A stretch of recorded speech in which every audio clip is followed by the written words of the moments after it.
Good morning. This is David Bennett, and this is Bitcoin And, a podcast where I try to find the edge effect between the worlds of Bitcoin, gaming, permaculture, podcasting, and education to gain a better understanding of all. Edge effect is a concept from ecology describing a greater diversity of life where the edges of two systems overlap.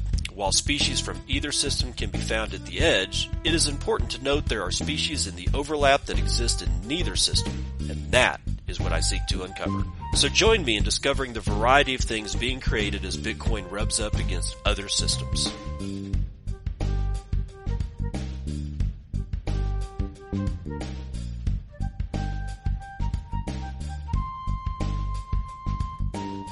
It is 9:18 a.m. Pacific Standard Time. It is the 12th day of November 2024. This is episode 990. 990 of Bitcoin, and we are 10 away from the big crossover from 3 digits to 4 digits. Yeah, that's right. So what the hell happened this weekend, and why wasn't I here? I just took some time off. Kids were out of school on Friday and then again yesterday for Veterans Day. And I was like, I'm just going to hang out with the fam, dude. So that's exactly what I did. And it was great. It was awesome. I'd highly recommend just chilling out with your family at all times possible. It's going to be more important than you can possibly imagine for those people that are out there that don't know. And I'm not, if you already know what the hell I'm talking about, you get it. That's fine. But for those people that are out there that may just suggest that they just, kind of want to be alone, kind of want to have some time for themselves. While that is good in some cases, if you find yourself, ask yourself the question, do you find yourself doing that a lot? If so, you might want to kind of rethink that. Especially with the holidays coming up. It's going to be Thanksgiving, and then it's going to be Christmas. It's going to be the time that you spend the most with your family. And there's going to, of course, be the Bitcoin discussion coming up this Thanksgiving. I'd like to know, I'd like to see a show of hands out there, even though I can't see a damn one of y'all, who is planning on rubbing their noses in it come Thanksgiving. Honestly, don't. Just don't. You know what? Try this. Try saying nothing at all about Bitcoin. God forbid, don't discuss religion or politics either. Find something else. Find something about your family. Ask questions about what did grandpa do during the war? I don't know, anything. Just stay away from politics and just hold your nose on Bitcoin. Just do it. Take it with a grain of salt because you never know what the hell might happen come Thanksgiving Day. I see a lot of people out there glad-handing each other because of, a couple of God candles that occurred over this 3-day weekend, at least for most, 4 days for us. I honestly, I kind of think maybe let's just keep that shit in our back pocket for now. I'm not suggesting that it's going to be bad luck or anything. I'm just saying there's a lot of people out there, they're just not going to learn. They're just not going to. It doesn't matter how many times you talk about it. It's just not going to happen. And you've got to be prepared to let them go. Even if they're your own family, I'm not saying that you're going to let them go, like never talk to them again. You're just going to have to let them do what they do. You're going to have to let them buy the treasury bonds. You're going to have to let them go their own way. Some will listen, others will not. But in all events, the race is on to front run the United States government from buying Bitcoin. This is Bitcoin Magazine. Pete Rizzo is writing, and he says, with the 2024 election all but final, it's clear Donald Trump, the soon-to-be 47th president of the United States, will be the most pro-Bitcoin leader in history. Oh, really? Yeah, well, let's wait and see. The big question remains, however, how effective will he be in operationalizing his strategy? At Bitcoin 2024, Trump, as well as Robert F. Kennedy Jr. and Republican Senator Cynthia Lummis, made it clear that they want the United States government to buy Bitcoin. All would seem to be in a better position to enact this following the election as the Republican Party increased its representation in government quite considerably. Yet, as for how quickly the United States could become active in the market, that's a bit more murky. Since announcing the bill, Bitcoin has surged from $60,000 to a high of $86,000. And of course, then again, I'm adding this in here. We did see 89, damn near 90. It was like 89,938 or something like that on one of my charts. So just keep that shit in mind. Anyway, with the United States government soon to be buying, there's even more incentive for the price to escalate. Be careful with that, guys. Herein lies the problem. The United States has essentially telegraphed to the world that it intends to buy an asset that's scarce in supply without the concrete ability to do so. Even with a majority in the House of Representatives and the Senate, passing the Strategic Bitcoin Reserve legislation 2024 will still require an act of Congress and the agreement of lawmakers. It would seem foolish to expect this won't be complex or time-consuming. For example, the bill proposes revaluing the Federal Reserve's gold holdings as well as integrating Bitcoin into government financial systems. Questions will likely abound, as will operational challenges. Just remember that it took all of 3 years for the SEC, the Securities and Exchange Commission staff bulletins, to be adjusted just to value Michael Saylor's public market buying, Bitcoin buying spree correctly. This is the nature of government, slow and bureaucratic. Even with Trump, RFK, and other Bitcoin backers in positions of power, the chances that the United States government begins to acquire Bitcoin on January the 20th, 2025 seems infinitesimal. This is not saying that it won't happen at all, just that it won't be very timely. This is even to admit that there could be a prioritization challenge. Maybe the crypto lobby wants to move quickly on the long-delayed market infrastructure bill. If so, Congress could become more consumed with guardrails for exchanges and redefining securities law than the question of the strategic reserve. After all, they helped bankroll Trump's win. How much could Bitcoin rise in the meantime? Well, with the bull market in full force, I'd argue that institutions and governments have every reason to become active in the market. There are many regimes around the world where the executive branch has enough power to begin accumulating Bitcoin today. They'd be foolish not to front-run the United States government. Shit, El Salvador started this process back in 2021, and it has amassed over 5,900 Bitcoin. Yet, it faced 2 to 3 years of market headwinds as traders countered its entries. Lest we forget, El Salvador bought hundreds of Bitcoin at $60,000, a move that for years was fuel for its enemies. Trump may yet do his part to boost Bitcoin, yet in telegraphing his intentions, he's almost certainly created conditions that can be exploited by savvy traders. Time will tell them if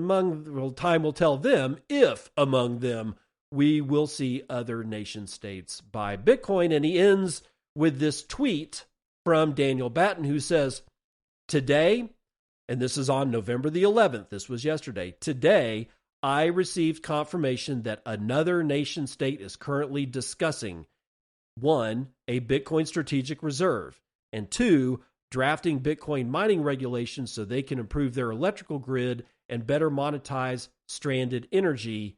It's happening. And that's from Daniel Batten at DS Batten, Batten, on the Twitters. So it is interesting. There is a telegraph here. It's like a flashing stoplight to the world saying, hey, we're doing this thing over here, but don't do it first. Let us get our ducks in a row, and then you can. No, it doesn't happen. So my question is this, Pete Rizzo, who's writing this, is right. This isn't going to happen on January 20th. If it does, I'd be shocked. I really would. But I kind of agree with the man. It's going to take some time to push this through. So now that the United States has, Trump telegraphed this before he became president. It was very clear what he said he was going to do. Now, whether or not he ever meant to do it is another story altogether. It's just all I can think about is what did he say, right? And what he does comes next. But right now, all I got is what did Trump say? And I had no idea that it was going to be the executive branch and all of the legislative branch that was taken in this particular election. I kind of thought the House would at least probably remain firmly divided, but it doesn't look that way. There's still some races out there that are like senatorial and I guess some House races that have yet to be called, but not that many. So I'm pretty sure that it's pretty much just a huge red wave like everywhere. So Trump said he was going to do the thing, and now he's the president. And now the House and the Senate are both basically red. So what do other nations do?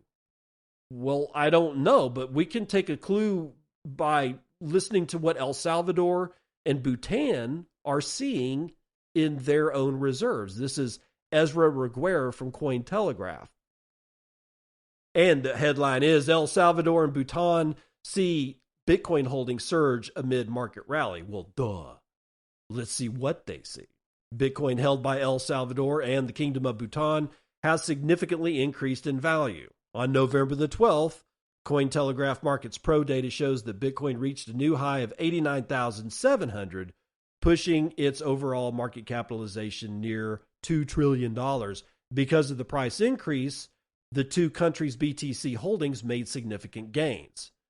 Thanks to Bitcoin's recent price surge, the value of El Salvador's holdings increased by more than $100 million in 1 week. According to blockchain data tracker Arkham, El Salvador's Bitcoin holdings were worth $402 million on November the 5th. It's now soared to $523 million today. Probably this morning. Whatever. On September the 7th, 2021, El Salvador adopted Bitcoin as legal tender. At the time, the country initially bought about 200 BTC as its first investment in the asset. Since then, the country has gradually increased its holdings. Arkham Intelligence data shows that they currently hold 5,900 Bitcoin. In April of 2023, Bhutan's cryptocurrency investments were revealed through bankruptcy proceedings involving companies including Celsius and BlockFi. Druk Holdings and Investments, a commercial arm of Bhutan's royal government, was identified as a customer of the bankrupt firms. In May of 2023, Bhutanese officials confirmed that the kingdom had been mining Bitcoin since April of 2019, when the price of Bitcoin was $5,000. Man, they've been at it for a while. I'm surprised that never leaked. I'm shocked that it didn't leak. Oh, it's probably only because Bhutan is a very, very small country, but regardless. According to Arkham Intelligence, Bhutan's Bitcoin holdings now total $1.03 billion. That's billion with a B. And Bhutan owns 12,568 Bitcoin and holds around $2 million in shitcoin number 1. On October the 29th, Bhutan moved 66 million in Bitcoin as the price reached 71,000, suggesting that the country may be planning to cash in on its gains. The funds were transferred to Binance in 2 different transactions, and that's the last that we hear anything out of this article. So we still don't know what the hell did Bhutan actually sell that? Because that would be ill-timed, but, hindsight is 2020. So what about Trump's crypto renaissance? Could it accelerate Latin American adoption? Experts say yes. This is from Jose Antonio Lanz out of Decrypt. Donald Trump's election victory and promised crypto-friendly policies could accelerate digital asset adoption in Latin America, where stablecoins and Bitcoin already serve as inflation shields and remittance channels for millions. Regional exchanges are reporting a spike in crypto activity as the president-elect's pro-Bitcoin stance resonates in inflation-hit economies.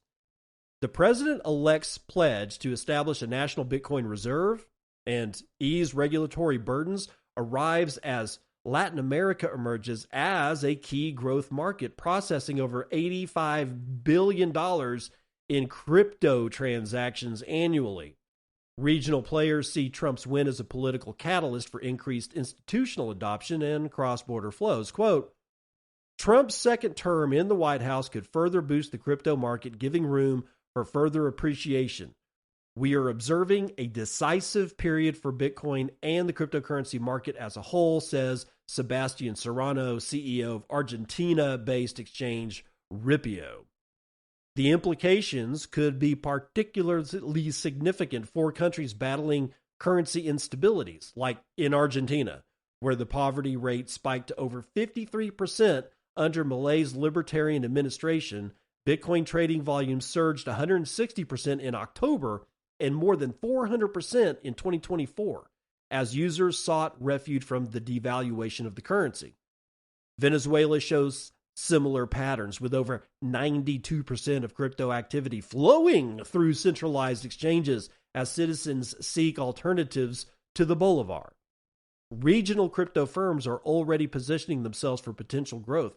Lemon Cash, which recently expanded to Peru, reported processing over $20 million in local currency transactions in its first 3 months. Quote, clear U.S. regulations could help us accelerate adoption across the Latin American market, said Marcelo Cavazzoli, Lemon CEO, in an interview with Decrypt en Español. Quote, Donald Trump's victory gave crypto an additional boost as his campaign showed clear support for the sector. Cavazzoli added, quote, Trump put forward policies to incentivize Bitcoin mining in the United States, aligning with the growing interest in the crypto market. This was especially reflected in Argentinian and Peruvian users who began accumulating Bitcoin at the end of October. Cavazzoli told Decrypt that Bitcoin trading volume hit a record on November the 6th in Argentina, with Peru also seeing a 160% increase in trading activity versus the day prior. Some regional players, however, cautioned that Trump's campaign promises, while encouraging market sentiment, still need to address the fundamental changes facing Latin America's crypto ecosystem and don't solve the true needs of the crypto industry. Quote, the regulatory shift helps, but we still need to solve fundamental infrastructure challenges. Cross-border settlement and banking relationships, yeah, they're crucial for our region, noted Matthias Reyes from TrueBit Exchange in an interview with Decrypt. Latin America's unique combination of high crypto awareness, challenging monetary conditions, and significant remittance flows positions it to potentially benefit from Trump's crypto agenda. Regional exchanges report growing institutional interest as regulatory clarity improves. Quote, we're seeing increased inquiries from traditional financial players. U.S. policy shifts could accelerate this trend by providing clearer frameworks for banks and payment providers, said Hong Yi Tang of TrueBit. For a region where centralized exchanges handle over 60% of transaction volume, reduced regulatory friction could unlock new growth. Brazil, Argentina, and Mexico already rank among the top 20 countries globally for crypto adoption. And the prospect of a Bitcoin-friendly U.S. administration comes as Latin American countries grapple with their own regulatory frameworks. Argentina's CNV is finalizing rules for virtual asset service providers, while Brazil implemented comprehensive crypto legislation in 2023 and is expected to launch its blockchain-based CBDC next year. Yeah, good luck with that, dude. Quote, regional regulators watch U.S. policy closely. A more accommodating U.S. stance could influence local frameworks, especially around stablecoins and exchange operations, explained Alfonso Martel Seward from Lemon Cash. As Trump prepares to take office, the U.S. Latin America crypto market, currently processing $300 million in daily transfers or thereabouts, stands at a potential inflection point. Whether Trump's campaign promises translates into policies that benefit regional adoption, drifting away from what he did and said on his first mandate, remains to be seen, but local players are cautiously optimistic. Yeah, let's go back. That's the end of the article. Let's go back here to where, this is it. I want people to really listen to this. You know how I always say the West is the last to adopt Bitcoin en masse, and it's going to be Latin America, the continent of Africa, all that shit? Yeah. It's Latin America, continent of Africa, far Eastern Europe, the Baltics, the Balkans, some Southeast Asian countries that are really freaking poor. Those are the ones to watch. But Latin America, especially so. Not that the people in Africa or these other places that I'm watching don't have the same issue, but Latin America for me is way closer to home. And I've being born and raised and lived most of my life in Texas.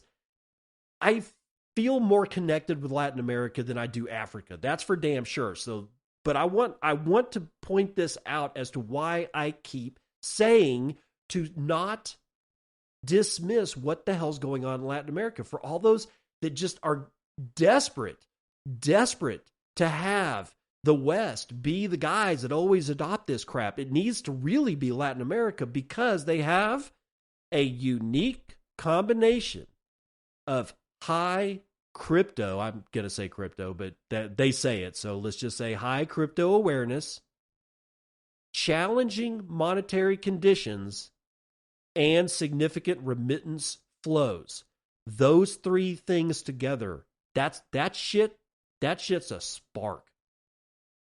There is dry tinder everywhere in Latin America, all countries, from Mexico all the way down to the freaking tip of Argentina. It's just dry tinder, and it's waiting for a spark, and that's it. The unique combination of Bitcoin awareness. They have obvious challenging monetary conditions, which Bitcoin fixes, and they already have significant remittance flows, and Bitcoin fixed that shit. I mean, you just send it directly to your grandma. You could go to Kingdom of Bhutan and start working there, and you can remit all the money and Bitcoin that you made from working in the Bhutan Bitcoin mines and send it directly to your abuelo or abuela, and they can just take it directly. They don't need a bank. They don't need Western Union. All right, so that's the spark. And that's one of the reasons why I watch Latin America like a hawk. Because that shit is, once that shit sets itself on fire, it may be very, very hard to put out. But my question was, earlier during, as my 4-day weekend started rolling, I started hearing the word gutter. As in, well, other people pronounce it Qatar, but gutter, I think, is the most reasonably pronounceable word. So I'm going to say gutter. But the question was gutter buying Bitcoin? And this question's has gone all the way back to something like 2022. And we still don't know, but there's some things in this particular article that we should probably be watching out for, because we still don't know what the hell happened over this weekend. Why the hell did we get God candles? I can't find any direct explanation. Who the frick is buying? Could it be gutter? I don't know, but Crypto Newsflash and Muhammad Sayafri Ardayanto is the best pronunciation I can give it, asked the question, is gutter or Saudi Arabia secretly accumulating Bitcoin? Okay. David Bailey, Ordinals fame, and the CEO of Bitcoin Magazine, and a prominent figure in Trump's cryptocurrency campaign, revealed that a major player in the space of nation states is substantially invested in Bitcoin. Bailey's comments have prompted a lot of conjecture, since he said that at least one nation has been actively buying Bitcoin and has lately positioned itself amongst the top 5 hodlers worldwide, clearly outlining which countries are not engaged. He specifically excluded China, Ukraine, the United Kingdom, Finland, and Georgia. Qatar and Saudi Arabia, however, have become most plausible contenders since their activities in the crypto market pique interest regarding their motives and their scope. And let's see, we've got a tweet from Woo Blockchain that says David Bailey, CEO of Bitcoin Magazine and one of Trump's campaign crypto aides, said that at least one country has been actively buying Bitcoin and is now a top 5 hodler. Okay, so that's one of the things where it came from. But remember, before I continue this article, remember the first story that we read today had a tweet from somebody like Daniel Batten. Daniel Batten is not David Bailey. Completely different guy. Says that one of the nation states is buying Bitcoin. All right, so there's two different people that are saying that a nation state of apparent consequence, otherwise who gives a shit, is actively buying Bitcoin. Let's find out more. Although Bailey's remarks are still hypothetical, they fit a recent pattern of growing national interest in large Bitcoin holdings. Emerging nations especially show this change as policymakers are investigating Bitcoin as a strategic asset for diversification and financial resilience. As they go beyond pilot projects to full-scale domestic mining facilities with capabilities exceeding 100 megawatts and in some cases into the gigawatt-level production, Bitcoin mining is also gaining momentum among some of these nations.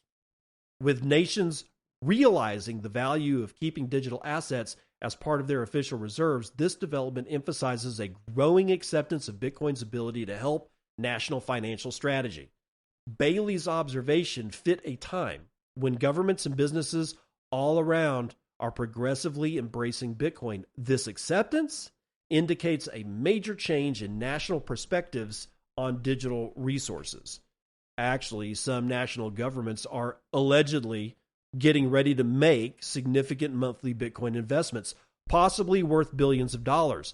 Such actions show that one understands Bitcoin not only as a speculative tool, but also as a counter against conventional financial volatility. Against this background, it's not shocking that some nations would see owning BTC as a means of reducing reliance on traditional currencies and maybe, just maybe, stabilizing their economic foundation. Two countries with great wealth and power, Qatar and Saudi Arabia, would be involved in a new chapter in world Bitcoin acceptance. Given their ongoing exploration of substitutes for oil-based income in accordance with their diversification objectives, their probable access to Bitcoin might establish a model for other countries in the region to follow suit.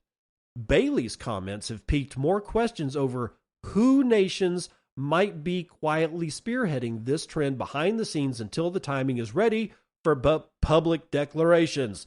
Previously, CNF reported that with $12.16 billion mostly from law enforcement seizures, the United States had a sizable share of world Bitcoin reserves.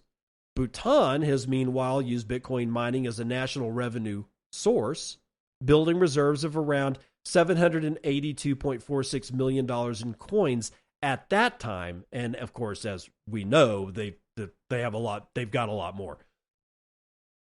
So I cannot find out about the Qatar news. This is as close as I get. Is somebody else wondering to themselves and writing an article about it, is it Qatar?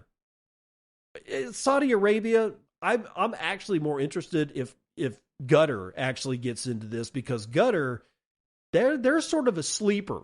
And if you don't know what a sleeper is, think of a shitty looking old Chevrolet car. And I'm going to tell you right now that I'm thinking of a Chevelle, or no, I'm sorry, a Chevy Chevette, right? I'm thinking of a Chevette. It is the crappiest looking car ever built. It was like, I'm talking as ugly as a Pacer from AMC back in the day. We're talking the mid to late 70s.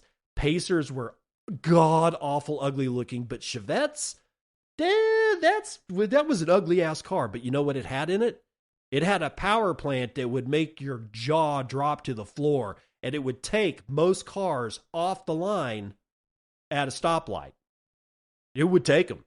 It's an ugly ass car. It looks like a piece of shit. It's kind of a car that's so ugly you'd be embarrassed being seen in, except by other people who know what kind of power plant came with the Chevette, right? That, for me, is Qatar. Qatar is the Chevette of the Middle East. They got more money than God, not more money than Saudi Arabia, but per capita, we're getting way up there. as far as just straight up freaking pools and pools, deep, deep pools of wealth. Qatar is definitely somebody to watch. Clearly, I'm going to need to add the entirety of the Middle East to Latin America, the continent of Africa, the Baltics, the Balkans, certain far Eastern European nations, and now the Middle East. It's just, I mean, they've been flirting with it for a while, but now I'm calling it. Middle East is going all in Bitcoin. We'll see if I'm right. Let's run the numbers.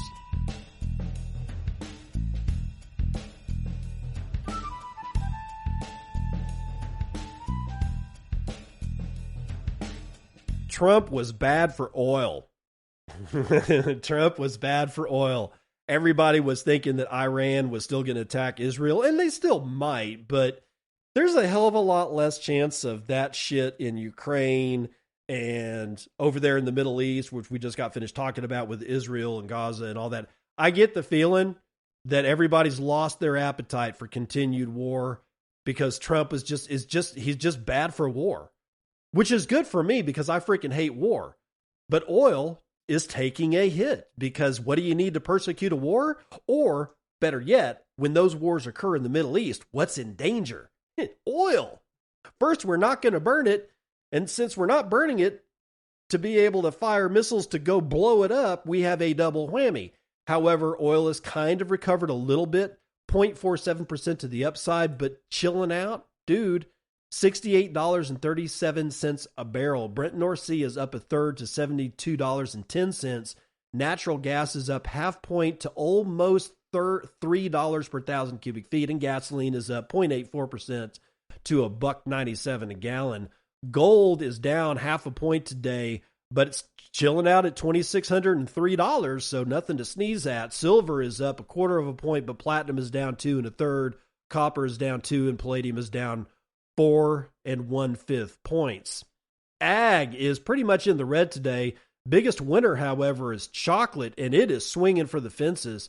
6.89% to the upside. Biggest loser today is wheat, 2 1/3 to the downside. I got live cattle up 4.43%, lean hogs up 0.44%, and feeder cattle up 0.5%. The Dow is down 0.6%. The S&P is down 0.42%. The NASDAQ is down 1/3 of a point, and the S&P Mini is down just over 1 full point.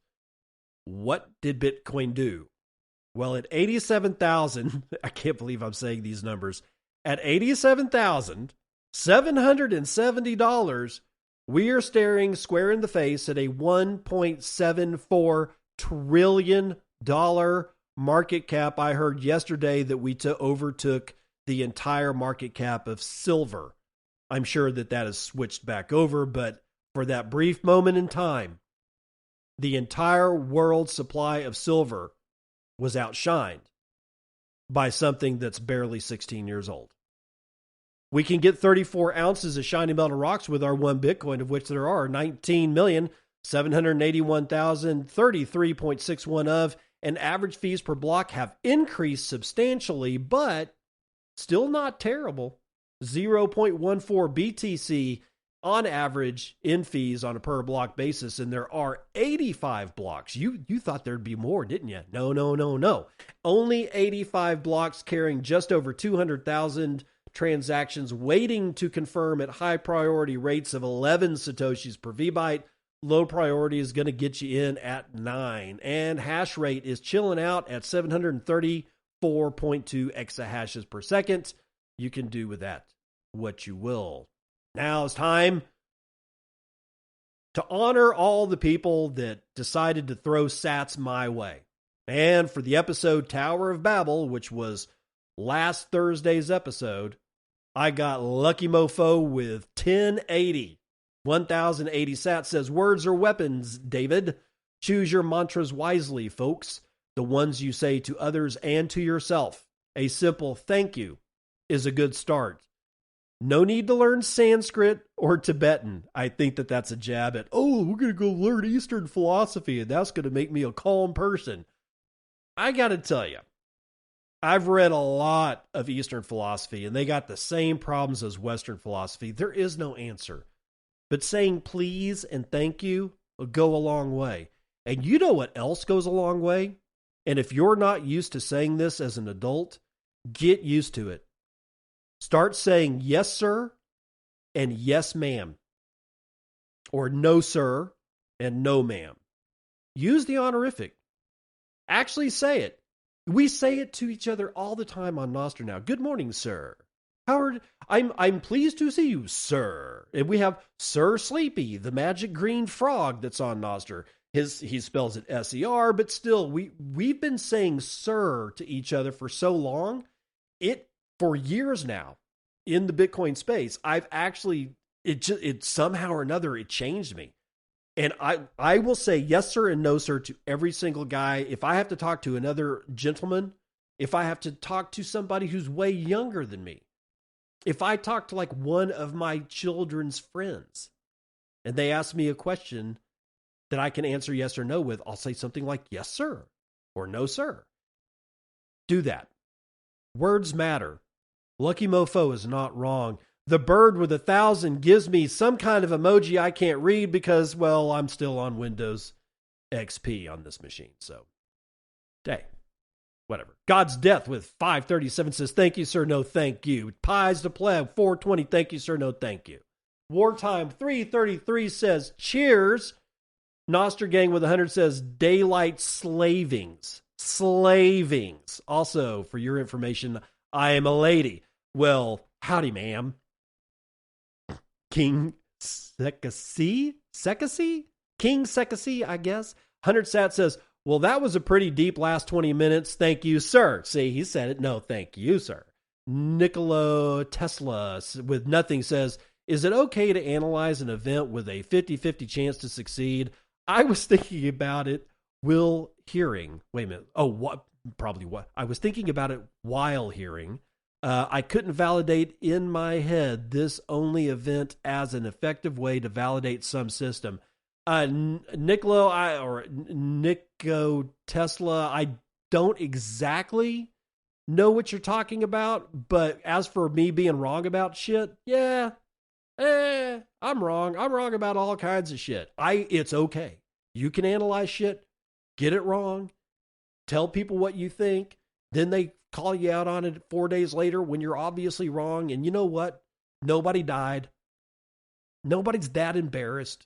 It's okay. Do your analysis. Fine. It'll be fine. Chris Hartzell says nothing and says, or pays me nothing. You gave me nothing, Chris, but still, I love you guys chiming in. So says, I've only witnessed one person in real life losing their ever-loving mind over the Trump win. Yes. That is one of the things that I wanted to say at the head of the show, and I forgot talking about it. For all of the people that are spreading the TikTok videos around of the quote-unquote libs losing their mind, they're not. They probably were during the first Trump win. That one we know. But this time around, you know what it's for? It's for the clicks. They're doing it for the clicks. They're doing it for the views. They're doing it to pump their own algorithm. I don't think for a second that anywhere close to half of the libs of TikTok videos that I've seen of liberals losing their mind are actually truthful. I think it's all bullshit. I think it's all, this time around, it's all for show.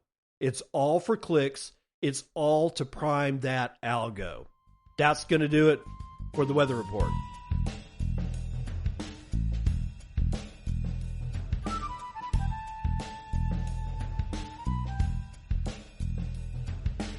Welcome to part 2 of the news you can use.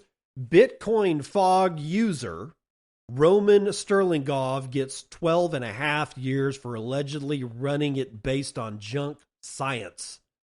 That's a terrible, terrible headline, but let's get into this. By the way, this is nobsbitcoin.com, and they are raising 1 BTC for a news desk Bitcoin. Okay, or news desk for Bitcoin it says we're raising 1 BTC for a news desk that Bitcoin deserves.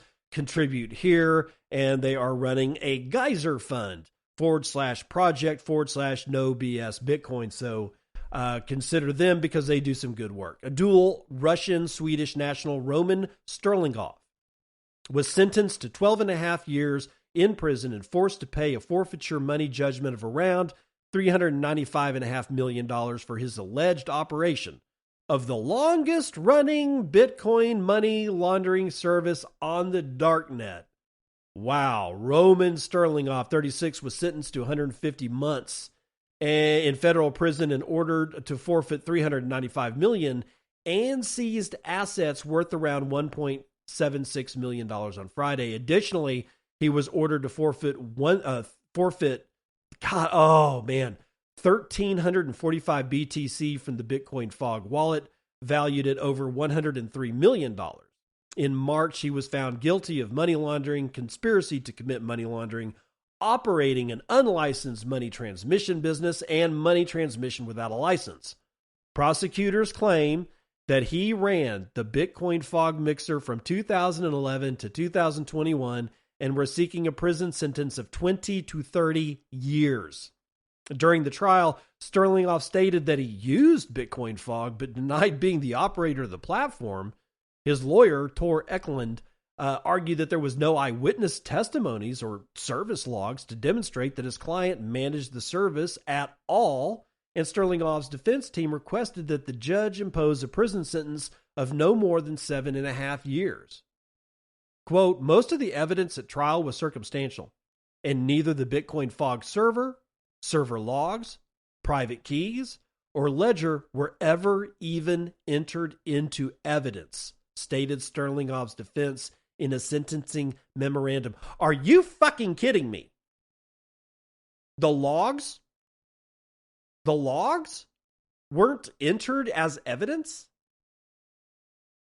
That striking. Anyway, continuing, Sterlingov's case is branded as the case that, quote, put cryptocurrency tracing on trial, as the prosecutors did not find any smoking gun criminal evidence from his belongings or his devices upon his arrest, and instead, the charges rely on a blend of blockchain tracing, IP address matching, and connections between online accounts as outlined in the statement of facts released when charges were made public in April of 2021. And at the trial, Judge Moss defended Chainalysis reactor software as sufficiently reliable, adding that it doesn't need to, at least as offered in this case, offer, absolute precision. This is a direct quote. Let's do this one again.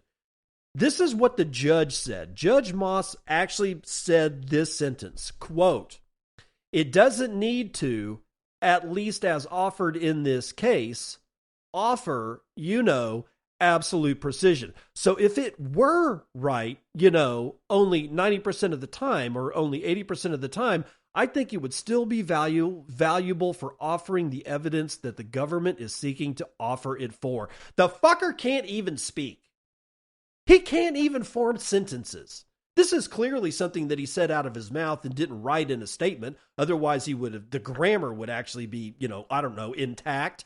This is ridiculous. It doesn't need to, offer absolute precision. Yes, it does.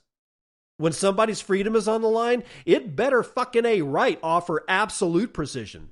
Not this 90%, not this 80%, all that shit. Unless you saw that motherfucker push the button on his computer that sent the commands to Bitcoin Fog to start the server up or close the server down, he's not the operator. This is the United States judicial system at work, ladies and gentlemen. Be afraid of it, but also, how are we going to destroy it?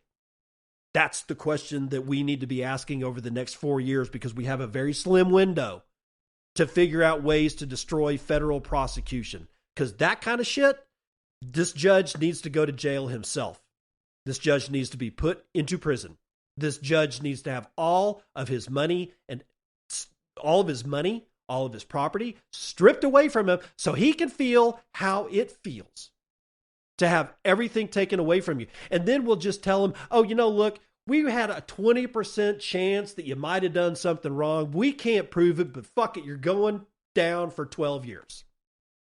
Continuing, Quote, as proven at trial, Roman Sterlingoff created and used an online tool to process hundreds of millions in illegal transactions, enabling darknet drug dealers and those who sell, of course, child sexual abuse material to operate. Today's sentence sends an unmistakable message. Those who help criminals with online payments for their illegal activities will face serious penalties. This prosecution also provides more proof that we have the skilled investigators and talented prosecutors needed to hold those who operate these darknet sites accountable, said U.S. Attorney Matthew M. Graves for the District of Columbia in a press release, and you need to go to fucking jail too. You didn't prove shit. You had a 90 or I don't know, an 80% chance that he did something that you didn't actually see. No. According to OXT research report, a very disturbing aspect of this case is that the scientific method has been completely ignored while considering that hearsay or anecdotal evidence of past successes are a replacement for tracking false positives and negatives. Christ on a stick. Let's see what Lola Leitz has a tweet out here about this. Says Roman Sterlingoff has been sentenced to 12.5 years. Government is now seizing the little Bitcoin he has left, while the billions of dollars he allegedly made operating Bitcoin fog continue to remain unaccounted for. This entire case is a grave miscarriage of justice and another stepping stone in the United States government's war on financial privacy. Yeah, I agree with Lola. I don't agree with Lola on everything that she says, but on this one, I definitely agree with. But honestly, I'm having such a problem with, what the hell, where was it? For God's sakes, I can't find it anymore. Let's see.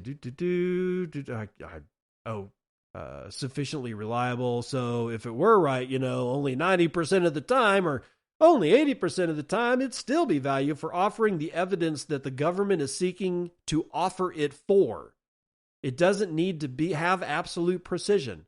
This is the judge talking about chain analysis reactor software, which was relied on heavily to quote unquote make these connections, but chain analysis never opened up their software. They never let the defense actually see the software. And I mean, I'm talking about the code, but they never even let them play with it. They couldn't have a copy of it. They would have had to buy a license for it. And I think the license is something ridiculous, like $50,000 a year or something. It's whatever it is, it's very expensive and well beyond the means of the defense attorneys and Roman Sterlingoff. So they never even got to see how this thing was working. Everything about this is so wrong. It's going to be up to us to destroy federal prosecutorial evidentiary proceedings and change this entire thing around. You better have actually had a person testifying on the stand that you saw me do X. And then you need another witness to say, yes, not only did I see him do the X, I saw that other witness there and he was, or she, or he, whatever, was looking at the guy doing X too. Without those two pieces of evidence, you got shit. This is ridiculous. 12 and a half years of his life just gone. He was not the creator of Bitcoin fog. Now, to somebody else who makes me kind of mad. This time he's making me mad twice, all at the same time. This gold bug Peter Schiff. And why am I kind of angry at him? Well, because he's urging traders to buy his ordinals amid Bitcoin's surge. So if you thought for a second that Peter Schiff was something other than a straight up scammer, then like me, you were wrong. I never thought he was a straight up scammer. I really didn't. I thought there was some things that he did that were really questionable, but a straight up scammer? No, I was not thinking along those lines. Clearly, as usual, I was wrong. Jason Nelson from Decrypt, please tell us why. With Bitcoin surpassing all-time highs by the hour, even noted Bitcoin skeptic Peter Schiff is trying to get on the gravy train by selling his ordinals collection. On Sunday, the financial commentator and radio host said on Twitter that the Peter Schiff ordinals collection, also known as the Golden Triumph Ordinal Set, would go up for sale on Magic Eden. As Bitcoin surged past $80,000 on Sunday in the crypto-optimistic wake of Donald Trump's election victory last week, it has since passed that to hit 87,000. And as we know, it hit damn near 90,000 not too long ago. Launched in 2023, the Golden Triumph Ordinal Set is a collection of 51 ordinal inscriptions on the Bitcoin blockchain. Jesus. The current floor price for just one of the Schiff NFTs, which is these ordinal things, is 0.124 Bitcoin, which is around $10,000. Actually, more like 11. It's $10,774 exactly for each collectible, according to Magic Eden data. Despite having low trading volume, the Schiff NFT rose 149% last year with an original price of 0.05 BTC, or around $1,900. Quote, there's 21 million Bitcoin, but only 50 Golden Triumph Ordinals. It's clear which one is more valuable, Schiff tweeted. You can't argue with math. It's unclear if Schiff is attempting to profit from Bitcoin mania. The gold bug did not immediately return request for comment. Crypto Twitter reacted to Schiff's tweet with a mix of surprise and skepticism. Chris Coffee ETH at Chris Coffee ETH says Peter Schiff promoting ordinals is not something I had on my 2024 bingo card. And let's see. Oh, and as a reply to Peter Schiff's announcement of these, buy my ordinals, he gets this reply that says, I'd rather buy a pet rock. And then there's a picture of a pet rock. Another reply is, Peter, it's very clear that your bearish sentiment about Bitcoin, which has been wrong, is a great engagement farming strategy. I've got to give it to you, but it's time for you to join us for real. Despite Schiff announcing the sale of the Ordinals collection, he claimed not to own a Bitcoin wallet himself or ownership of the collection. Quote, the Ordinals belong to the people who bought them in the original auction. Yeah. When asked why someone would part with their increasingly valuable Bitcoin for one of his NFTs, Schiff said it was because of scarcity. Quote, why is Bitcoin more valuable? The Golden Triumph Ordinals are way more scarce than Bitcoin. End quote. Schiff has consistently argued that gold is better than Bitcoin. Yeah. On Monday, he decried Trump's vow to establish a Bitcoin reserve, prognosticating that such a move would cause a massive market meltdown. Of course, Schiff, quote, to maintain the pretense that its Bitcoin reserve has actual value, the United States government would be forced to keep buying, destroying the value of the dollar in the process. Yeah, well, maybe you should buy some Bitcoin in case it catches on there, Peter. In any case, it appears as though Schiff wants a piece of the action after more than a decade of denial. Welcome aboard. That's not why he's doing it. It's very clear to me what Schiff is doing. This is all tongue-in-cheek. And this is the third thing that makes me very, very angry, is that people are not going to know that it's tongue-in-cheek. And what do I mean by tongue-in-cheek?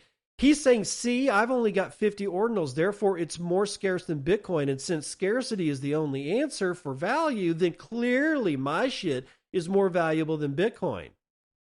But then he flips on that because he's saying that gold is scarce commodity as well, and therefore that's why it has value. The man cannot keep his story straight. And this is why I will never trust Peter Schiff in anything that he ever says again. He says constantly that taxation is theft. I now no longer trust him.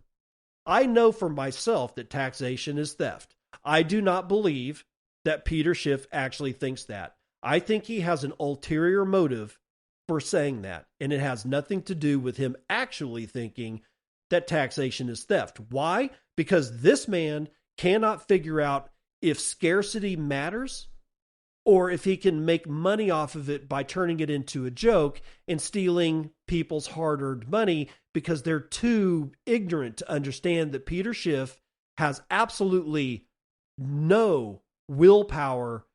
He has no ability to think that he might be wrong about Bitcoin. He's still making jokes about it, but this time he's taking people's money, and that pisses me off. It really does. Tether has unveiled a WDK simplifying non-custodial USDT and Bitcoin integration for developers. It is a wallet development kit by Tether. And all we really need to know is that, yes, it's from Tether.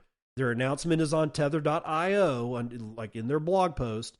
And it is a wallet development kit, which means that you're going to start seeing Bitcoin wallets around the world start integrating Tether directly alongside Bitcoin holdings, and they're going to be interoperable. Now, I'm not going to say whether that's good or bad. For me, I don't give a shit. I don't like Tether. I don't really need it. I don't really, well, I've never used it, so I don't need it. I don't, when I say I don't really need it, I don't need it. There's never been a day when I'm like, gee, I sure could have used some Tether to fix that problem. No, that's never happened. So, but here it comes. And what have I been saying about stablecoin mania? It's going to be another Scambrian explosion. Some of these stablecoins, they'll be, I mean, when I mean okay, I mean they're going to try Tether and USDC pretty stable. I mean, it's for what they do. They don't seem to be lying. I'm not exactly sure. I don't work for either company, so I don't have the internal, so I don't really know. From what I see from the outside, it looks like they're above board. It looks like they're at least trying to actually make this shit stable. They have backing. They've got shit, in their vaults that back the stuff. But there's going to be thousands of stable coins. And if you think that just because they're named stablecoin, that they aren't going to be 99% pure scam, then you're going to lose your money by buying some stupid ass stablecoin. Don't do it. Just don't do it. But it's coming. And this kind of shit is not going to help, because that wallet development kit, it's going to be cloned. It's going to be cloned to make anybody's stable coin work with any shit coin under the sun, and it's all a scam. So stay as far as humanly possible away from it. Stick with things like RoboSats, who's released version 0.7.2 alpha. Nostr order books are here, or at least in their alpha. RoboSats is a simple and private way to exchange Bitcoin. It simplifies the peer-to-peer user experience and uses Lightning hold invoices to minimize custody and trust requirements while helping users stick to best privacy practices. It's available for the web, Androids, Windows, Mac OS, and Linux, but sadly, it doesn't look like it's available for iOS. Whatever. This release lets users test Nostr global order books by enabling the option in the configuration tab. For now, the feature is only available on the web and will be brought to mobile apps in upcoming releases. This version also improves robot recovery forms, changes fast generate robot to fast generate order, and does a couple of other things. But it's the order books that's going to be really interesting. Now remember, this is alpha, so this is just testing. But order books over Nostr as a kind is going to be really interesting to see what happens. If any of you guys out there are using RoboSats and start getting into this, please, please, please keep us updated on Nostr. Meanwhile, Bitcoin Keeper version 1.2.18 and Keeper Desktop version 0.1.3 have been released. Keeper, or Bitcoin Keeper, is an open source mobile multi-sig wallet with inheritance features. The desktop is a companion desktop app that allows you to securely use hardware wallets with the Bitcoin Keeper mobile app. So if you are a Keeper user, they have made an upgrade. Zeus version 0.9.2 finishes us out with export transaction history, BIP 353, Bolt 12, and hardware signing improvements. And Zeus is a mobile Bitcoin and Lightning wallet for Android as well as iOS. You can export transaction history to spreadsheets. That's going to be good for people that are, really don't want to get anywhere crossways with the IRS or local tax reporting around the world.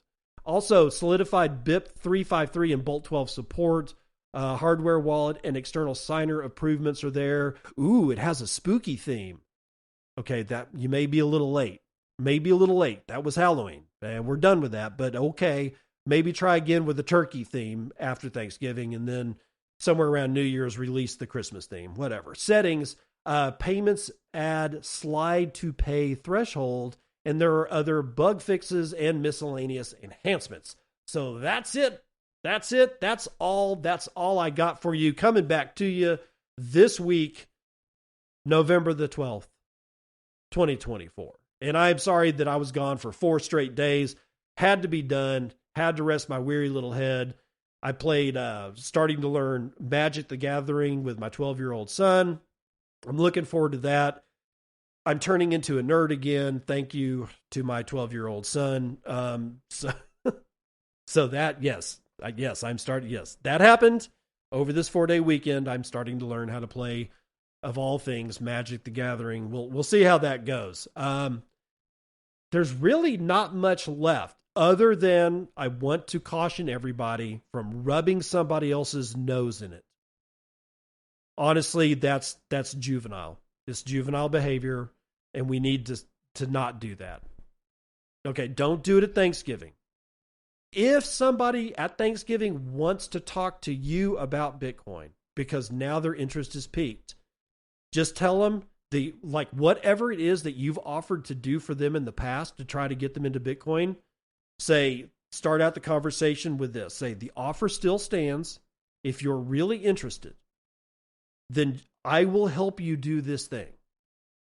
Everything that I've told you that I would have done for you over the last 12 or 15 Thanksgivings, I will still do that for you. So, but be respectful, be clear-headed, don't engage in the schadenfreude with your own family and friends, okay? It's bad juju, it's not going to get you anywhere, and it could make some horrendous future family events more likely than less likely, okay? Be nice to your family. They're the one thing that represents the real wealth that you have in this world. You can ask American Hodl how he knows. And I'll see you on the other side. This has been Bitcoin and I'm your host, David Bennett. I hope you enjoyed today's episode and hope to see you again real soon. Have a great day.